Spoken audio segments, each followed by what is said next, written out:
बिस्मिल्लाहिर्रहमानिर्रहीम। मेहताब हैदर नए एपिसोड के साथ आपकी खिदमत में हाजिर है। दो खबरें बेसिकली आज आपके साथ शेयर करनी है।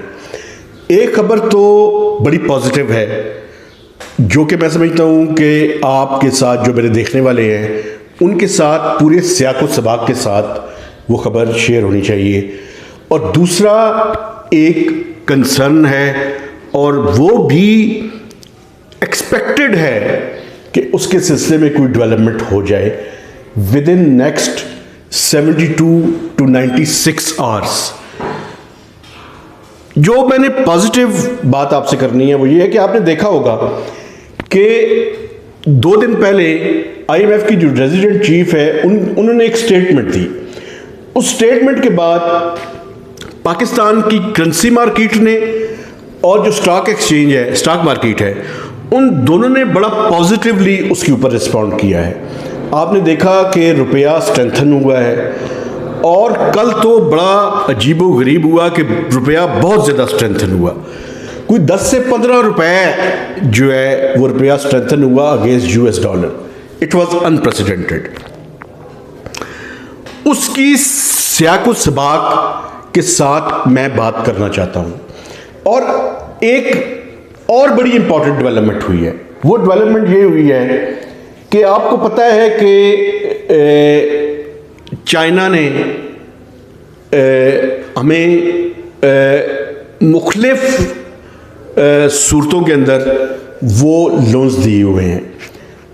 आपको याद होगा कुछ अर्सा पहले एक कमर्शियल लोन था 2.3 बिलियन डॉलर्स जो कि पीटीआई की हुकूमत के दौरान उन्होंने वापस ले लिया था। मेरे ख्याल में मार्च की कोई डेट मुझे एग्जैक्टली याद नहीं है, लेकिन मार्च की डेट थी, मुझे ये याद है। उसमें वापस ले लिया था 2.3 बिलियन डॉलर्स। तो पाकिस्तान उसके ऊपर रिक्वेस्ट कर रहा था कि वो कमर्शियल लोन जो है वो दे दिया जाए। तो वो उनकी कंसोर्शियम था, वो फाइनली जून में उन्होंने 2.3 बिलियन डॉलर्स पाकिस्तान को दे दिए थे। एक और लोन था जो डिपॉजिट्स की सूरत में था और वो पाकिस्तान हुकूमत ने उसके लिए रिक्वेस्ट की हुई थी। जून में हमने रिक्वेस्ट की, चूंकि वो लोन 3 मुख्तलिफ किस्तों की सूरत में था। एक जो 500 मिलियन डॉलर्स थे वो 27 जून को मैच्योर होना था। दूसरा 500 मिलियन डॉलर्स 29 जून को मैच्योर होना था। और तीसरा 1 बिलियन डॉलर का लोन जो है वो 23 जुलाई को मैच्योर होना था। तो पॉजिटिव डेवलपमेंट ये है कि चाइना ने वो जो 2 बिलियन डॉलर्स के सेफ डिपॉजिट्स थे वो भी रोल ओवर कर दिए हैं।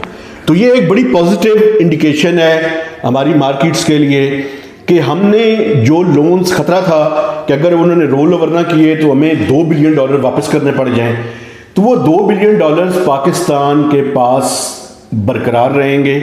और वो जो आईएमएफ की फाइनेंसिंग की रिक्वायरमेंट है जिसमें टोटल 35.9 बिलियन डॉलर्स की फाइनेंसिंग, ग्रॉस फाइनेंसिंग चाहिए पाकिस्तान को, उसमें जो चाइना का रोल था, चाइना ने अपना रोल जो है वो प्ले कर दिया है। ये बड़ा ही ज़बरदस्त हुआ है एक ऐसे वक्त में कि जब अमेरिका और चाइना की आपस में टेंशन बढ़ रही है। हमारे चाइनीज़ फ्रेंड्स ने रियल में पाकिस्तान को एक क्राइसिस की तरफ बढ़ने से रेस्क्यू किया है। अब ये तो होगी पॉजिटिव डेवलपमेंट। जो दूसरी बात है और जो आईएमएफ की रेजिडेंट चीफ है जिन्होंने अपनी एक स्टेटमेंट भी दी, उन्होंने अपनी स्टेटमेंट के अंदर क्या कहा? उन्होंने कहा जी कि पाकिस्तान ने जितने प्रायर एक्शंस थे वो सारे कंप्लीट कर लिए। अब जो फ्रेंडली कंट्रीज की तरफ से रिक्वायर्ड फाइनेंसिंग है, जब उसकी कंफर्मेशन और एश्योरेंसेस हो जाएगी तो टेंटेटिवली प्लान है कि आईएमएफ का executive board by end of अगस्त पाकिस्तान का 7वां और 8वें रिव्यू को कंप्लीट करने के बारे में मीटिंग करेगा।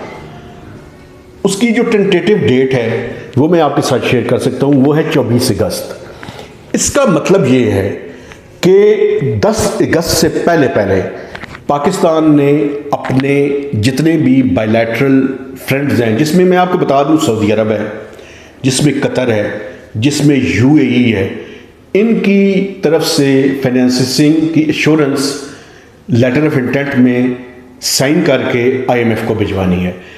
इस फाइनेंस मिनिस्टर ने नदीम मलिक साहब के प्रोग्राम में ये कहा था कि इस वीक के दौरान हमारे बायलैटरल फ्रेंड्स से अच्छी खबरें आनी शुरू हो जाएंगी। तो एक तो अच्छी खबर आ गई चाइना वाली, लेकिन जो खबर मच अवेटेड है, जिसका बड़ी शिद्दत से इंतज़ार किया जा रहा है, और मिनिस्ट्री ऑफ फाइनेंस के लोग भी फिंगर्स क्रॉस करके बैठे हुए हैं और इंतज़ार कर रहे हैं कि जल्दी से जल्दी वो कंफर्मेशन आ जाए, ताकि मिनिस्टर ऑफ फाइनेंस और governor State Bank letter of intent में साइन करें और आईएमएफ के एग्जीक्यूटिव बोर्ड को फॉर्मली रिक्वेस्ट करें। उसकी जो रिक्वायरमेंट्स हैं वो ये हैं कि 14 दिन पहले कम से कम हमने वो भिजवानी है। तो अगले 2-3 दिन बड़े इंपॉर्टेंट है और बड़ी शिद्दत से इंतज़ार किया जा रहा है कि वो जो बायलैटरल हमारे फ्रेंड्स हैं वो आए और पाकिस्तान को एक लूमिंग जो क्राइसिस है उसकी तरफ बढ़ने से बचाएं। अब वो फ्रेंड्स हमसे क्या चाहते हैं, ये तो जो पॉलिसी मेकर्स हैं वही बता सकते हैं, लेकिन मेरे ख्याल में इस टाइम एक SOS कॉल की उन्हें ज़रूरत है और उन्हें ये पुश करने की ज़रूरत है कि अगर उन्होंने पाकिस्तान जो एक एटमी मुल्क है और ये जो हमारे ब्रदर इस्लामी मुल्क है उन्होंने हमें डिफ़ॉल्ट से बचाना है, तो आए और इस टाइम हमारी मदद करें।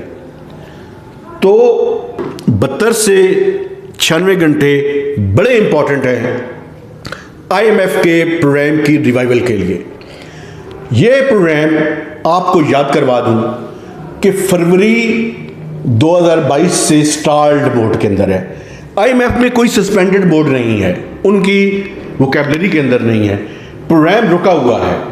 तो उसकी रिवाइवल इसी सूरत में हो सकती है कि अब हमारे बायलैटरल फ्रेंड कंफर्मेशन लेटर दें, हमें इन राइटिंग में हमें दें कि वो पाकिस्तान की ये जो $4 बिलियन की फाइनेंसिंग गैप है इसको ब्रिज करने के लिए तैयार है। और मैं आपको ये भी बता दूं कि इस पे काफ़ी अरसे से बातचीत हो रही है और इसमें पाकिस्तान की जो मिलिट्री इस्टेब्लिशमेंट है उसने भी बड़ा पॉजिटिवली रोल प्ले किया है और उनके पॉजिटिव रोल और एश्योरेंसेस के बाद ही ये जो हमारे बायलैटरल इस्लामिक फ्रेंडली कंट्रीज़ हैं ये पाकिस्तान की मदद को तैयार हुए हैं।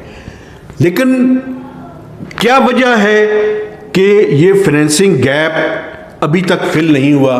मैं समझता हूँ कि हमें अपनी और पॉलिसी मेकर्स को भी सोल सर्चिंग की ज़रूरत है और इस इंतज़ार के साथ और इस दुआ के साथ कि जल्दी से जल्दी कन्फर्मेशन हो जाए ताकि पाकिस्तानी अथॉरिटीज़ LOI पे साइन करके भिजवाएं, जिसके नतीजे में 24 अगस्त को, क्योंकि कम से कम 14 दिन उन्होंने अपने बोर्ड मेंबर के में ये LOI की कॉपी सर्कुलेट करनी होती हैं, तो वहाँ पे वो बायलैटरल कंट्रीज़ वहाँ पे भी IMF को एश्योरेंस दे सकते हैं।